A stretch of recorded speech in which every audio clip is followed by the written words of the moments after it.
नमस्कार, माझं नाव प्रवीण नामदेवराव तेलकोटे आहे. मी महाराष्ट्र राज्यातील अकोला जिल्ह्यामधील अकोट तालुक्यामध्ये राहतो. माझा जन्म सामान्य शेतमजूर कुटुंबामध्ये झाला असून मी जन्मानेच अपंग आहे. माझ्या आईवडिलांच्या सुज्ञपणामुळे माझे अपंगत्व कमी प्रमाणात राहिले असून तरी 41% माझं अपंगत्व आहे. अपंगत्वाची जेव्हा जाणीव झाली तेव्हा मी खूप असहाय्य झालो. इतरांपेक्षा आपण वेगळे आहोत हे मला समजलेच नाही.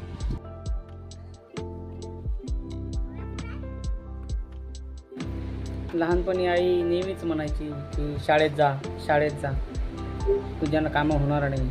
त्यामुळे मी माझं लक्ष पूर्ण शाळेवर दिलं आणि मी कला शाखेमधून MA पर्यंत माझं शिक्षण पूर्ण केलं. तसेच सोबतच 1 वर्ष 6 महिने आणि 3 महिन्याचा कम्प्युटरचा डिप्लोमा पण मी केला आहे.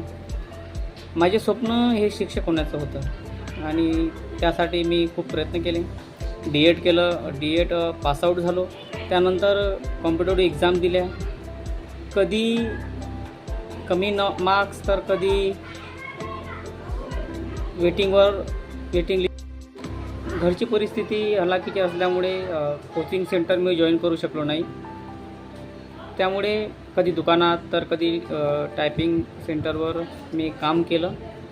त्यामधून मग थोडेफार पैसे मिळायचे. त्यासाठी मी पुस्तक विकत घ्यायचे आणि वेगवेगळे फॉर्म भरायचे.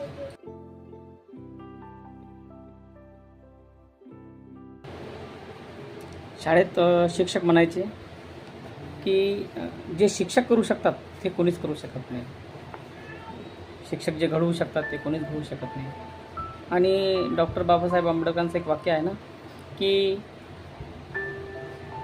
शाळा हे सुसज्ज नागरिक घडवण्याचं एक कारखाना आहे.